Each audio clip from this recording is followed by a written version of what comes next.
In association with Camp Success, Troy University hosted a college prep camp for deaf and hard of hearing students. One of their many activities was an etiquette luncheon hosted by Mrs. Hawkins. We were having an etiquette lunch today where Mrs. Hawkins was teaching us where to put our place settings, where we could find our different forks and spoons, which is pretty overwhelming information, especially for a youngster first starting college. Different things about how to treat people when you invite them to a formal lunch and how to treat your guests and different things like that. At the luncheon, students learned the proper etiquette for a formal meal and how to make a good first impression.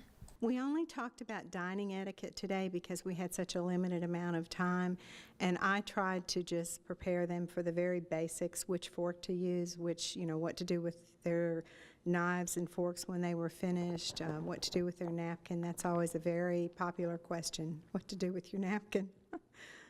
They learned the proper etiquette for a formal meal, and they learned about first impressions and how important that is, so that when they go out into the real world and apply for jobs, they'll be able to appropriately have job interviews over meals and business luncheons and things like that, so they can be more successful in their careers.